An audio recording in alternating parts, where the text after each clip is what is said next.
Olá pessoal, muito bom dia a todos, muita paz. Sejam bem-vindos com nós nesta live, aqui diretamente de nosso ashram, aqui na cidade de Limeira, né? O tema central hoje é sobre os nossos irmãos extraterrestres. Nós teremos agora às 10h30 essa conferência sobre quem são os extraterrestres que nos visitam. Né? Depois, à tarde, às 14h30 e às 16h30, teremos mais duas palestras com o tema sobre os nossos irmãos extraterrestres. Então a pergunta é, quem são os ETs que nos visitam? Desde a década de 50, desde as primeiras ondas de aparição de discos voadores na Terra, a partir de 1947, começou uma invasão de discos voadores na Terra, a chamada Era Moderna dos discos voadores, dos extraterrestres. Então, acompanhe comigo aqui, para a gente entender essa questão histórica. Então, nós temos em 1947, em junho de 47, nós temos a primeira grande aparição dos discos voadores. A partir dessa data, praticamente a Terra foi inundada de discos voadores. O planeta inteiro foi alvo de avistamentos, de contatos, de abduções e de todo tipo de manifestação dessas inteligências extraterrestres entre nós. Nós consideramos, então, 1947, o início da chamada Era Moderna,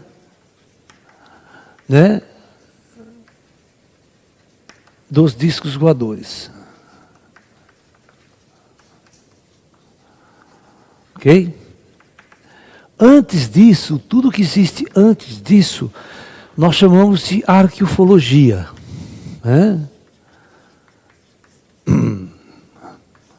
Ok? Então, para vocês entenderem como estão organizadas as coisas. Tudo que tem aqui é o alienígenas do passado. Lá no History. Esse programa ele tem umas tiradas legais, sabe? Porque ele vai mostrar muitas coisas obscuras, Foram pesquisar fundo, mas tem umas tiradas deles que é horrível. Horrível, simplesmente, tá?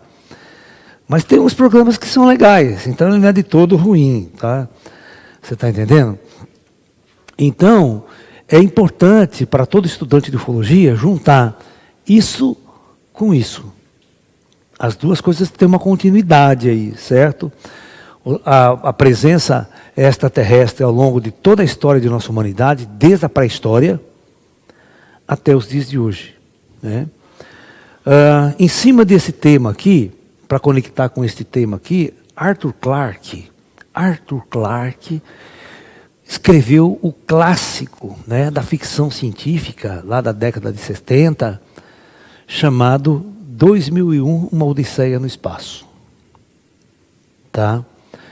Se vocês se lembram, este filme, o início dele é na Era dos Macacos, no Pithecanthropus erectus. Tudo macaco, aquelas tribos de macaco brigando uma com a outra, E de repente, nessa vida natural dessas tribos de macacos, macaco mesmo, tá? Era macacacaco.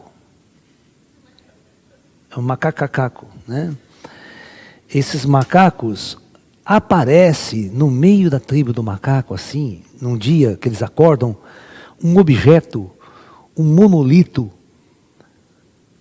de uma natureza que não existia ali, certo? Era um objeto de uma tecnologia extraterrestre inteligente, aparece no meio da tribo dos macacos ali. E os macacos acordam e aquele objeto tem um zumbido estranho, um negócio meio esquisito, E os macacos vão se aproximando daquilo, aquela tribo, você está entendendo? E um toca no objeto, sai correndo de medo, sabe? E fica toda aquela cena ali, até que um toca mesmo, A partir daí, esse macaco que tocou a mão ali, aí ele vai para uma briga, vai ter uma briga com uma outra tribo de macaco,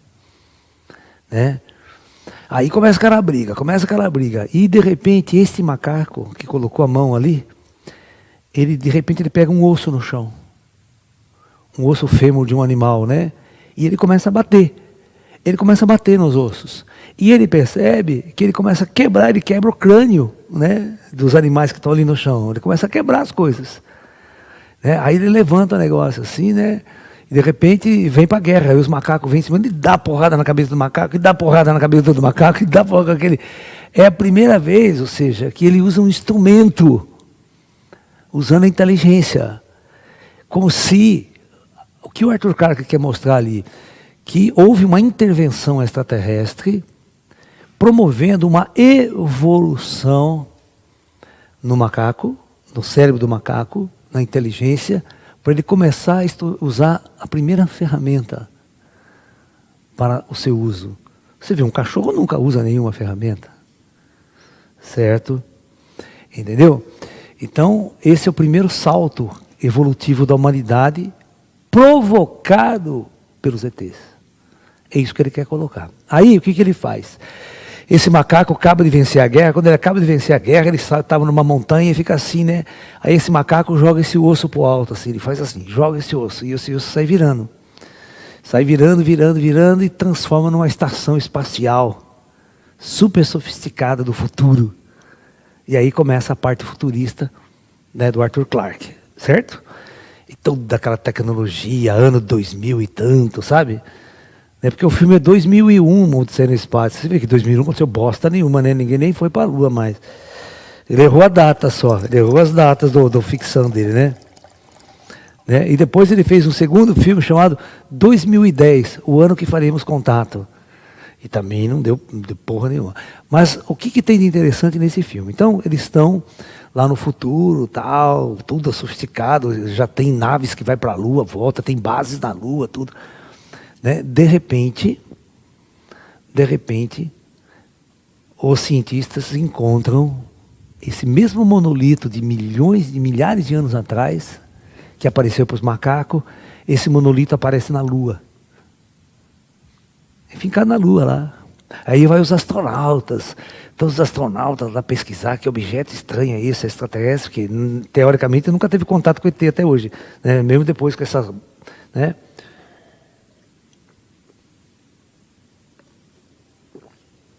E aí os humanos têm aquele som também. Aí ele toca, um dos astronautas toca no objeto.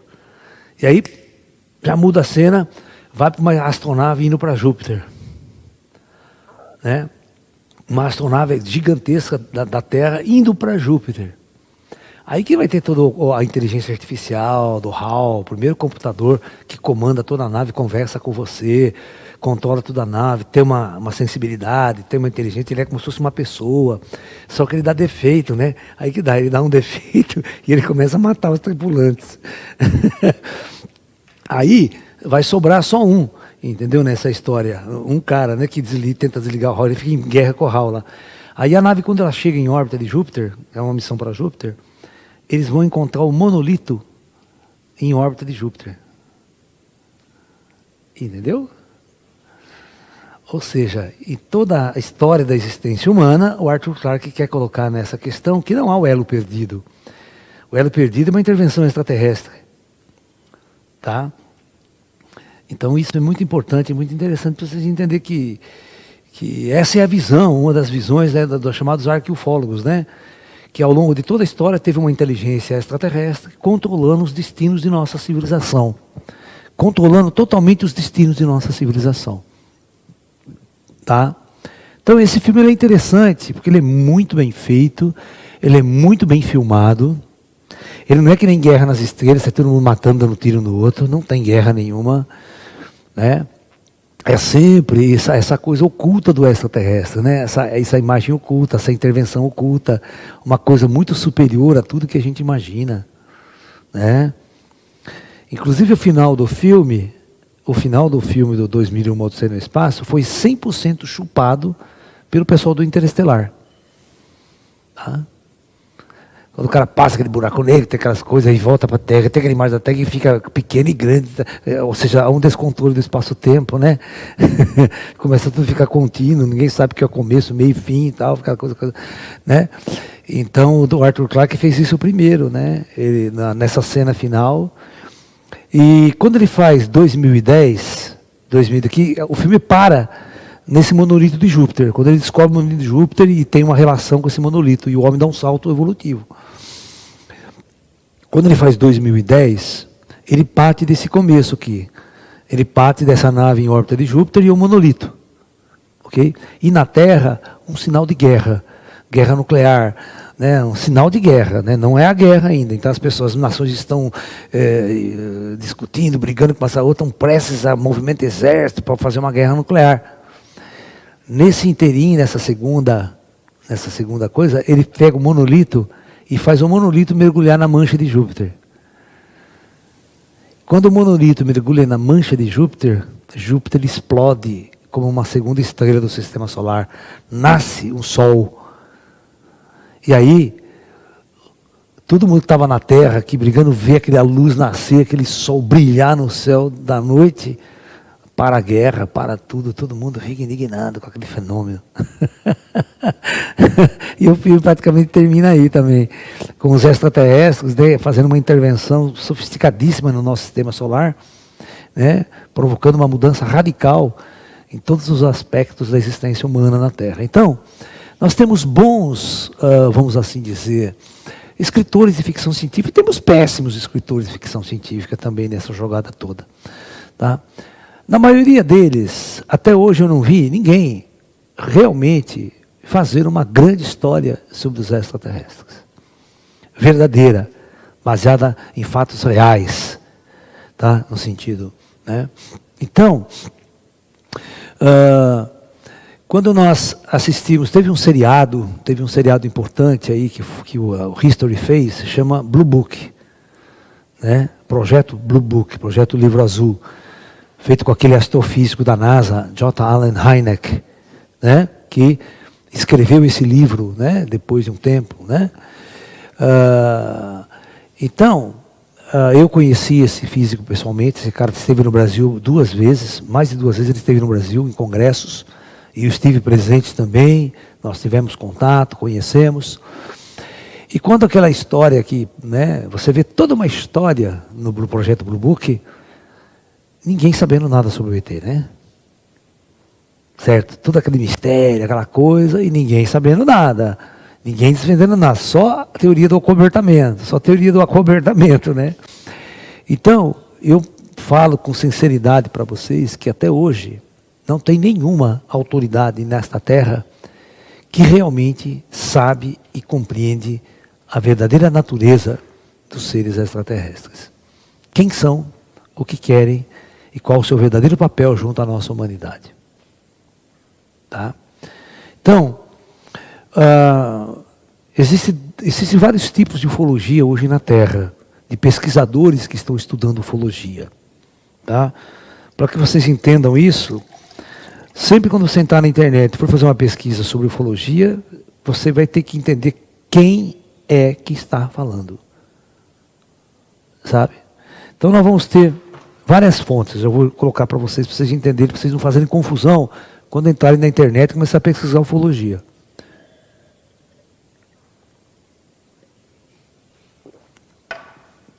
Então vamos lá, é muito importante isso. Se nós estamos procurando, né? Então nós vamos ter, após 1940, então nós vamos ter as classes, deixa eu chamar assim, de ufólogos. Então, a primeira classe de ufólogos que nós vamos colocar aqui é a chamada ufologia casuística. Então, na década de 50, 60, começou a aparecer muitos objetos voadores, começaram a aparecer pessoas abduzidas, e nós tivemos aqui, né, as autoridades no mundo todo pesquisando o fenômeno. Autoridade. Entre aspas, os militares. Vocês viram isso no projeto Blue Book, que eram os militares da Força Aérea.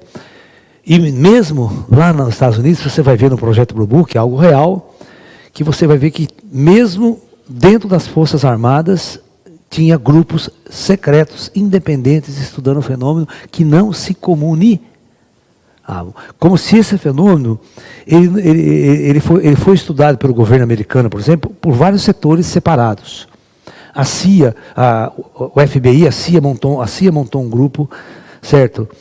Né? A Força Aérea montou aquele Majestic 12, aquele MJ-12, um pessoal do Exército montou, né? O pessoal do projeto Blue Book, da Força Aérea, montou outro projeto. Então, e eles não se comunicavam. Sacou? O que um descobriu, o outro não sabia, o que o outro tinha, ninguém, sabe aquela coisa toda? Fica naquela coisa, o pessoal da Área 51, né? Pegou o disco voador, não pegou, caiu, não caiu o disco voador em Roswell, tal. Todo aquele mistério envolvendo, né?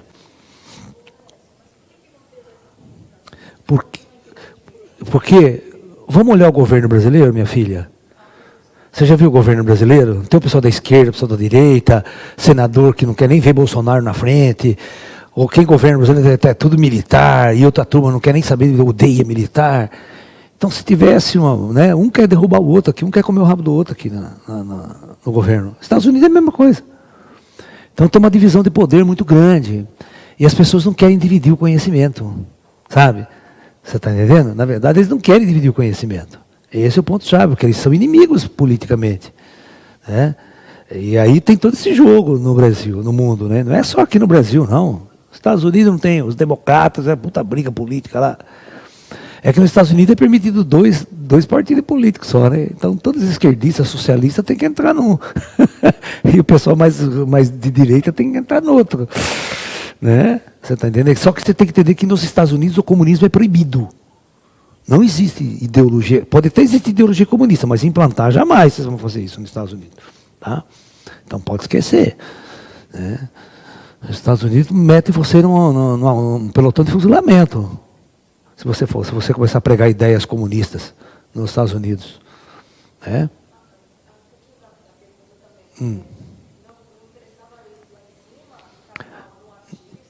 Não é interesse dos ETs ainda, eles estão só provocando.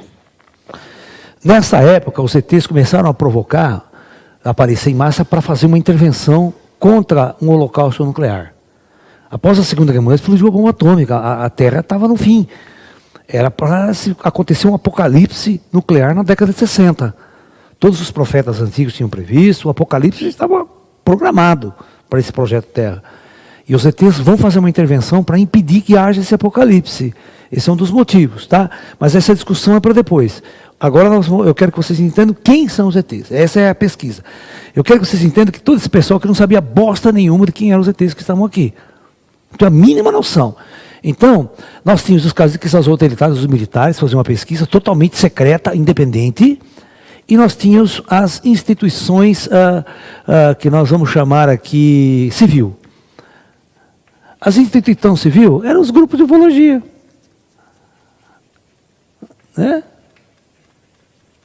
Eram fundadas por jornalistas, era fundada por pessoas, né, aposentadas, gente que gostava do tema, ia pesquisar, né, jornalistas que lançavam revistas sobre o tema nos Estados Unidos. Né. Nos Estados Unidos, desde a década de 60, teve uma revista chamada UFO Files, né, arquivos extraterrestres mesmo, sabe? E um grupo de ufologia muito famoso, que existe até hoje, chama MUFON, nos Estados Unidos. Mutual Network, né?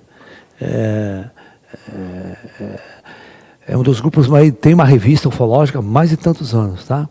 Tudo que, quando você sabe aquele seriado da revista chamado Arquivos Ufológicos, UFO Files, ou Contatos Extraterrestres, todos esses materiais foram desse pessoal aí. Eles têm, para você ter uma ideia, eles têm um prédio nos Estados Unidos, eles têm um prédio gigantesco, um salão gigantesco, que é um arquivo só de coisas ufológicas. Então é o maior arquivo ufológico do mundo. Mas casuístico. Ok? O que é casuístico? Casuístico é aqueles grupos que se juntam, aparece um disco voador em tal lugar, o cara vai lá, faz toda a documentação, certo? Documenta caso. Foi abduzido, vão entrevistar o abduzido, vão ver o que aconteceu, ele conta toda a história, tal, publica o caso. Ok? Tá? Então, tudo o que vocês sabem sobre ufologia, tudo, sai daqui. Esses grupos civis começam a fazer congressos internacionais de ufologia. Aqui no Brasil nós tivemos muitos grupos ufológicos ao longo de toda a década do século passado, certo? E eram bastante grupos, eram muito ativos. Nós tínhamos do Rio de Janeiro, Irene Grant, ela publicou uma revista durante toda a década de 70, 80, chamada OVNIs, uma pesquisa ufológica, era uma revista mensal, né? Aí a revista Planeta no Brasil, que publicava muitos casos de ufologia. Não existe mais a revista Planeta, Carlão? Existe? Ou parou de... A revista Planeta parou de publicar nas bancas? Eu nem vi mais, nunca mais vi. Né? Da editora 3. Tá? Era a primeira revista mística no Brasil, de coisas místicas, não era só de ufologia, não, era a revista Planeta. Então, publicava casos espíritas, casos materiais, tudo paranormalidade, assim, e ufologia também entrava, né? Inclusive, uma das redatoras da revista Planeta, lá na editora, ela era assim com o Gasparetto, né? Ela, quando o Gasparetto fazia pintura mediúnica na época, ela que fazia a palestra e o Gasparetto não abria a boca. Era incrível, né? Que naquela época o Gasparetto não abria a boca. Depois que ele foi para os Estados Unidos, sortou a franga, aí vinha aqui, pelo amor de Deus, aí ele era o cara, ninguém conseguia calar ele. Você tem uma ideia? Em 1982, nós fomos a um congresso internacional de ufologia em Brasília, e o Gasparetto foi fazer pintura mediúnica nesse congresso. E, você viu, eu era jovem naquela época, tudo, né? Ninguém ligava para mim, né? E eu lembro, e ele não falava uma palavra, ele só fazia pintura mediúnica, e quem fazia a palestra era a Elsie Dubois, era essa editora da revista Planeta, que acompanhava ele em todas as pinturas mediúnicas dele. Aí, foi muito engraçado, porque eu já era médium, já via as coisas, tudo, né? Já estava em contato com o Clarlin, tudo isso aí no congresso lá. Aí eu encontrei o Gasparetto no banheiro. Aí eu falei, ô Gasparetto, puxa, cara, eu gostaria de ouvir você falar, cara, não a Elze, eu queria ouvir você falar de você, o que você sente, o que você vivencia. Aí ele olhou assim para mim e falou assim, não, meu papel é só pintar.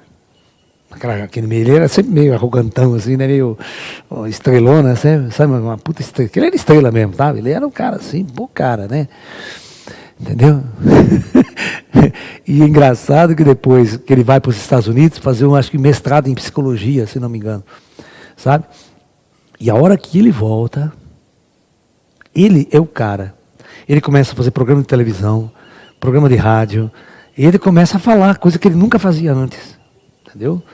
E aí toda essa nova trajetória do Gasparetto, que houve uma mudança muito grande no trabalho dele, né? Muito bem, então... esses grupos de ufologia relatavam casos. E o que nós tínhamos, veja bem, o que nós tínhamos era o tipo de contato. Tipos de contato. Né?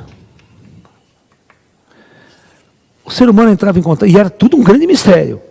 Ninguém sabia nada de ET. Certo? Era uma confusão danada. Ninguém sabia nada. Os espíritas não sabiam nada de ET.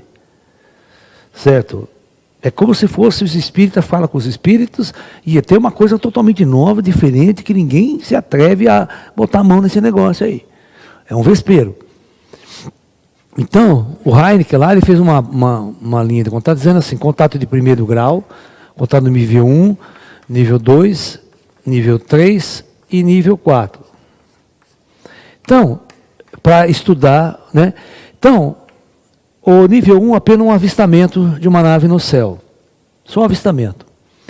O nível 2 é quando esse objeto, de alguma forma, deixa marcas físicas no solo para provar que ele é real, físico, esteve ali. Então, marcas físicas. Tá? O de terceiro grau é o contato onde uma nave desce, o tripulante da nave sai e tem contato com alguém ali fora. Por isso que o filme lá do Spielberg chama Contatos Imediatos do Terceiro Grau. Né? Porque o contato final foi fora da nave. Só um cara entrou dentro da nave, né? Entendeu? Então, contato terceiro grau é um contato físico com o ET, fora da nave. Já o contato de quarto grau é duas situações. Abdução, cara é abduzido, vai para dentro da nave na marra, que é o caso do casal Hermine e Bianca aqui, que é o casal de Testemunho de Jeová, que deu um trabalho pro ZT do cacete, né? Vocês conhecem a história do Hermine e Bianca? Hã? Esse casal? Vocês têm que ouvir o livro dela, ler o livro, o caso todo, ela contando a história, o vexame com o marido dela, o tempo todo com a Bíblia na cara do ET, Satanás, sai, você não existe, completamente, sabe, perdido e confuso. Então é um contato dentro da nave, né?